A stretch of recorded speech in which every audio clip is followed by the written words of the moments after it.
Hey everyone, this is Coach KP, and today we are tackling a topic that impacts so many of us, yet we often shy away from talking about it. The topic is loneliness. It's more than just the feeling of being alone sometimes. We are in the middle of a loneliness epidemic, a widespread silent ache that's impacting our health and our happiness and a sense of purpose. Think about it.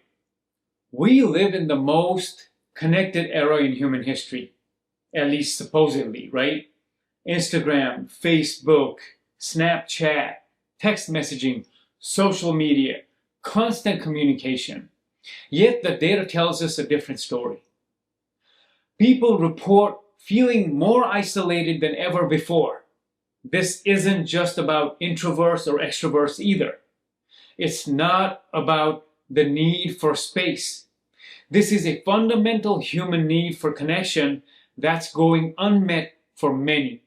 And it's important to distinguish that there is a difference between solitude, which is a chosen time for reflection and recharging, and loneliness, which is an unwanted, painful feeling of isolation.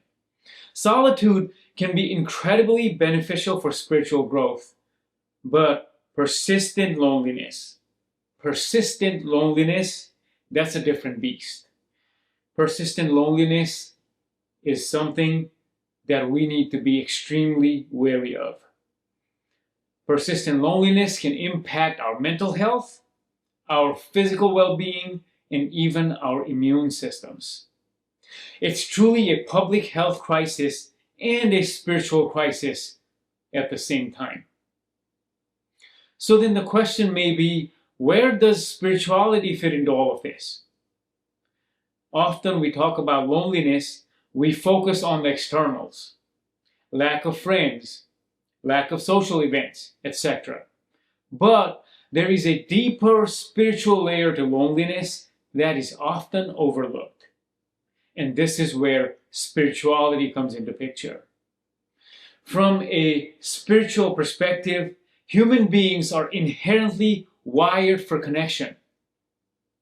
Not just with each other, but with something higher, greater, larger than ourselves.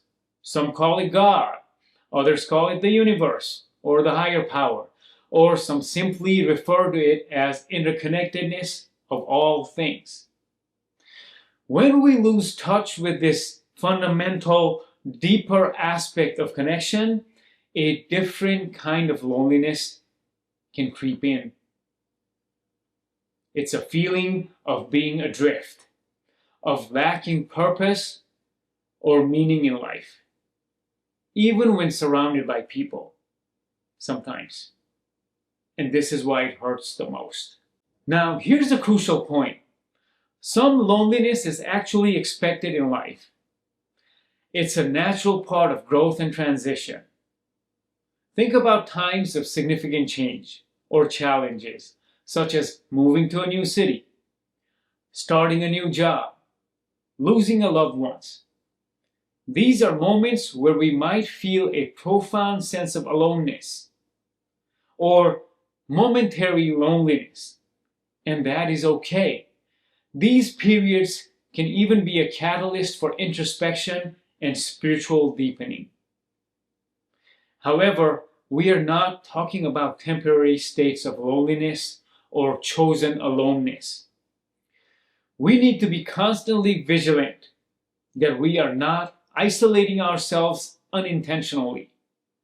This is where the danger lies. This is when we get into a habit of declining invitations, avoiding social interactions, or retreating into ourselves without a conscious choice. It's a slippery slope. And this is where spirituality offers a powerful antidote. Many spiritual traditions emphasize the essential nature of relationship. When it comes to relationship, in a spiritual sense, it's not just about our individual journey. It's about how we connect with others, how we connect with nature, how we serve others, and how we see the divine in others. So, coming into relationship with others is not just a nice to have. It's through these connections that we learn compassion, empathy, patience, forgiveness, and we challenge our perspectives and our biases. We find support when we need support, and we give support when it is needed. And we truly experience the fullness of being a human. Our spiritual path often unfolds in communion with others, not in isolation.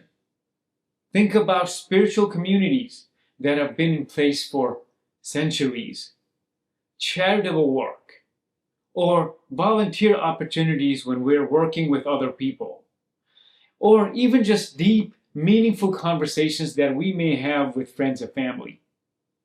These are all essential avenues for profound connection and deep spiritual growth. So then the question becomes, what can I do about loneliness? First, acknowledge the feeling. Acknowledge that you are feeling lonely, and it's okay right now to feel lonely, because it's a signal for you to understand that something needs to be done about this loneliness. So that's the first step. And the second step is to examine your habits. What are you doing that may be creating this loneliness or exacerbating this loneliness? Are you unintentionally isolating yourself? Ask yourself that. Third, seek out genuine connection. Genuine connection with people that make you feel valued. Seeking out genuine connection may mean joining a spiritual community, joining a community where you get together and volunteer for a common purpose, or joining something like a sports team where you're connecting with other people, reconnecting with old friends, or simply being more present in our daily interactions with others. This might mean joining a spiritual community, volunteering, reconnecting with old friends, or simply being more present in your daily interactions. Start small, and finally, nurture your spiritual connection with yourself, with others, and with nature. Whether through meditation, prayer, spending time in nature, spending time with animals, or engaging in acts of service. Strengthening your inner world often opens up a dimension in us that allows us to connect more authentically with the outer world. And that is what we are trying to do to get away from loneliness. Remember, you are not alone in feeling lonely, and the path to a deeper connection, both with yourself and with others, is a spiritual journey we can all embark upon. At the end of this video, I encourage you to take a moment and reflect on your own connections. Are you intentionally engaged or unintentionally disengaged? Or have you been unknowingly drifting? Let's collectively work towards a more connected, compassionate world, which is good for you and me. Thank you. This is Coach KP. Peace.